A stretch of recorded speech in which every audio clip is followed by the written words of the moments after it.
Assalamualaikum warahmatullahi wabarakatuh. Alhamdulillah. Selamat siang para sedulur-sedulur yang saya cintai dan semoga dicintai oleh Allah SWT. Oke para sedulur, jadi berkenaan dengan gejolak yang terjadi di masyarakat di negeri kita sepanjang tahun 2025 ini dan puncaknya di pertengahan tahun 2025 di bulan Agustus kemarin teman-teman, dikala bangsa dan negara kita merayakan hari kemerdekaannya, bebas dari penjajahan, ulang tahun RI yang ke-80. Nah teman-teman, berkaitan dengan gejolak yang terjadi di masyarakat ini memang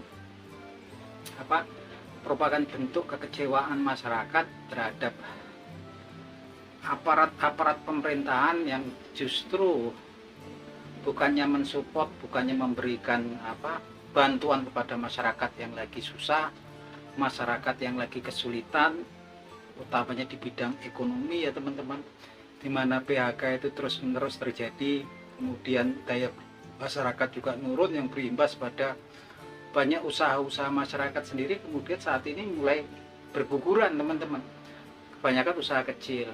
Di sisi lain kemudian masyarakat dipertontonkan oleh kemudian aparat pemerintahan di beberapa daerah justru dalam kondisi yang susah menaikkan PBB ya.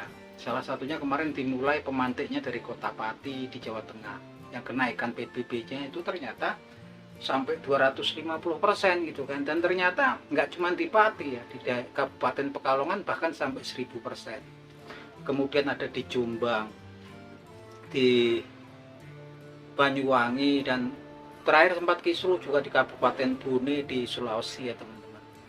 Yang semua ini akhirnya memang kemudian di cancel karena kemudian penolakan yang keras dari masyarakat gitu kan. Apapun itu memang dibutuhkan sampai kemudian demo besar-besaran gitu kan. Yang mana lagi dikala kemudian kenaikan PBB yang ugal-ugalan ditambah lagi dengan kemudian perilaku koruptif daripada aparat pemerintahan ya, oknum-oknum aparat pemerintahan. Kita tahu ya belum lama ada staf dari Kemenkondiki yang terlibat dalam pada pembackingan situs-situs judi online itu kan, dimana kemudian judi online inilah yang kemudian jadi penyakit yang merusak mental masyarakat, mental dan perekonomian masyarakat ya. Kemudian gak lama disusul dengan adanya dugaan kasus korupsi pengadaan laptop di Kemendikbud. Lanjut kemudian ada juga dugaan korupsi di pembagian kuota haji di tahun haji 2024 kemarin. Belum lama kemudian ada kasus korupsi berkaitan dengan pemerasan penerbitan sertifikat kesehatan keselamatan dan kesehatan kerja di Kemenaker, yang mana memang kemudian sudah mulai diperiksa oleh KPK ya. Kemenaker udah jelas tersangkanya. Untuk di Kemendikbud sama kemudian di Kemenak sampai sekarang kita juga nggak tahu sampai di mana prosesnya, dan tersangkanya sepertinya belum ditetapkan ya teman-teman, aktor-aktor utamanya gitu kan. Hal ini kemudian memang kemudian diikuti dengan kejadian-kejadian lain seperti kemudian di Raja Ampat.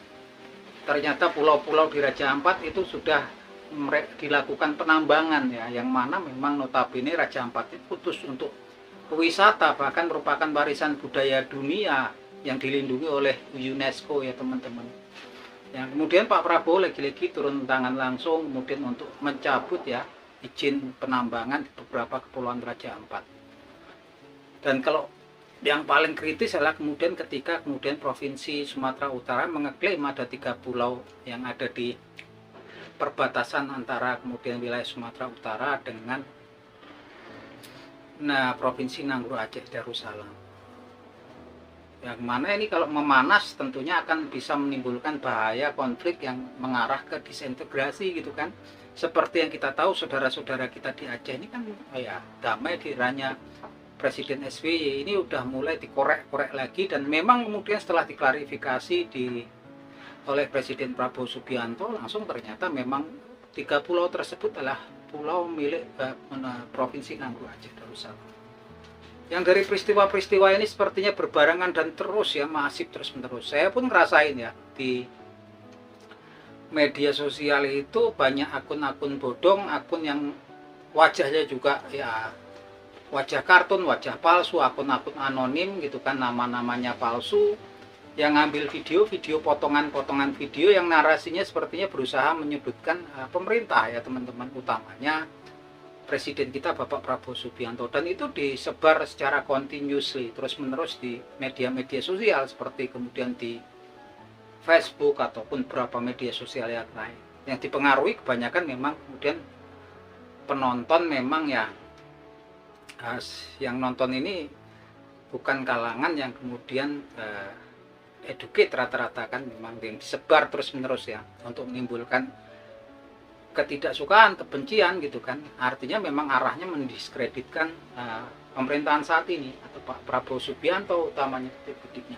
Nah dari itu kemudian muncul teori-teori yang disebut teori konspirasi yang diungkapkan oleh beberapa tokoh. Salah satunya adalah Jenderal Purnawirawan Gatot Nurmantio, mantan Panglima Angkatan Bersenjata Republik Indonesia ya di era sebelum Pak Prabowo Subianto sekarang. Juga dari Bungsah Ganda Nainggolan. Nah memang kesininya saya mulai percaya ya, memang kemudian walaupun kemudian orang awam susah untuk memahaminya gitu kan, ketika memang mereka mengungkapkan dengan argumen-argumen yang meyakinkan bahwasanya memang yang ditarget adalah presiden kita saat ini Bapak Prabowo Subianto, yang mana kan memang jalannya pemerintahan ini periodenya sampai 2025 sampai 2024 sampai akhir sampai 2029 ya teman-teman. Apa ditarget? Karena Pak Prabowo ini diberitakan memang dia berani ya teman-teman. Kalau kita lihat memang kasus-kasus yang ngendap yang ada diwariskan dari rezim sebelumnya Pak Prabowo, seperti tadi yang kasus korupsi di Kemendikbud, kasus korupsi di Kemenak gitu kan, kemudian kasus yang keterlibatan staf Kemenkondigi di pembackingan situs Sudiono ini kan, memang terjadi sebelum masa pemerintahnya Pak Prabowo gitu kan, dan baru mulai diungkap di eranya Pak Prabowo gitu kan. Ini sepertinya memang kemudian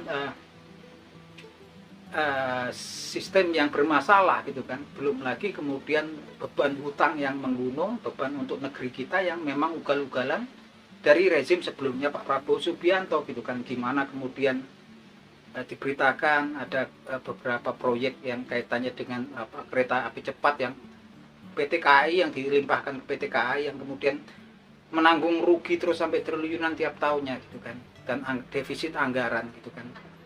Dan kalau kita lihat kan memang kemudian APBN kita itu nyaris 85% itu adalah dari pajak gitu kan. Nah saya juga nggak ngerti yang digaung-gaungkan oleh pemerintahan sebelumnya Pak Prabowo kan memang pembangunan untuk masyarakat gitu kan. Kemana kemudian hasil-hasil tambang kayak di Freeport, kemudian emas, nikel, bauksit, timah, semuanya, belum hasil laut kemana gitu kan, hasil hutan kita kemana, hutannya sudah gundul tapi kemana. Karena memang kemudian kalau kita lihat APBN ini 85% dari pajak, artinya berputarnya roda pemerintahan ini betul-betul memang dari uang pajak dari rakyat, dan ini sebenarnya nggak begitu baik ya teman-teman. Dan warisannya kan memang ketara ya, ketika kemudian daerah-daerah yang nggak punya PAD penghasilan asli daerahnya kurang, sekarang ya pilihannya cuma menaikkan PBB gitu kan, dan ini kemudian menimbulkan gejolak. Artinya kalau nggak ditangani dengan cepat oleh Presiden Prabowo Subianto, lama-kelamaan ya isinya akan menimbulkan masalah ya di pemerintahnya Pak Prabowo Subianto. Dan memang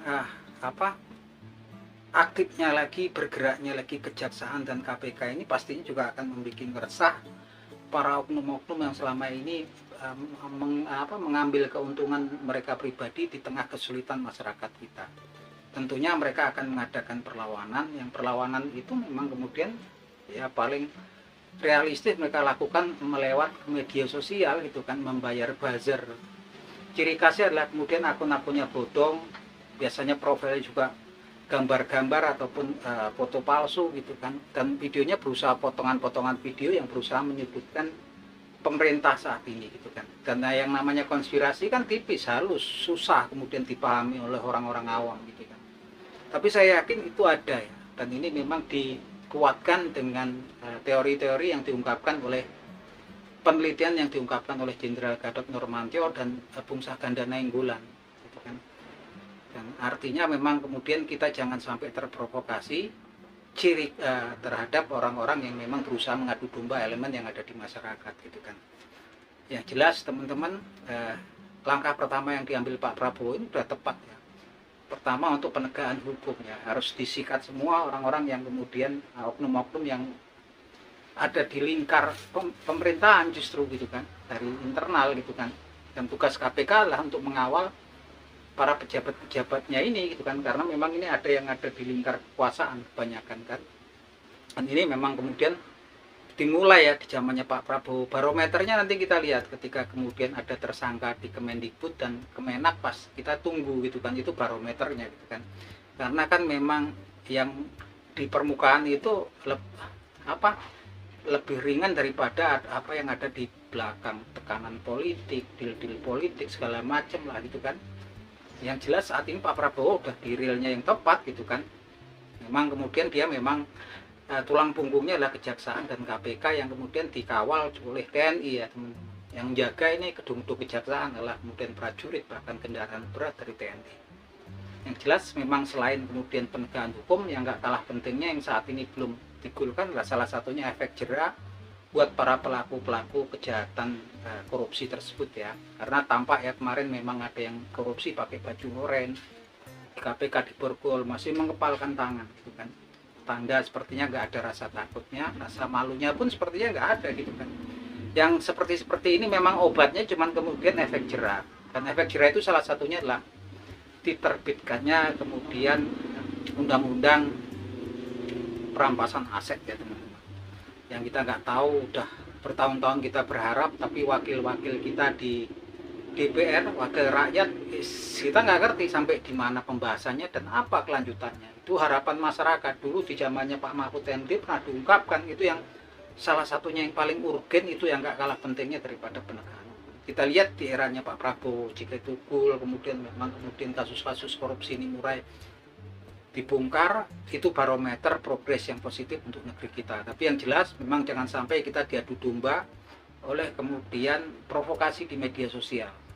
Ciri khasnya mereka pasti menggunakan akun-akun bodong, fotonya nggak ada, orangnya siapa nggak ada, tapi videonya muncul. Yang mereka pintar ya mengemasnya itu. Nah itu mungkin analisa saya. Kalau teman-teman punya analisa tentang apa yang terjadi di negeri kita saat ini, monggo silahkan teman-teman tulis di kolom komentar. Oke teman-teman, semua akhir kata semoga bermanfaat. Wabillahi taufiq wal hidayah. Wassalamualaikum warahmatullahi wabarakatuh.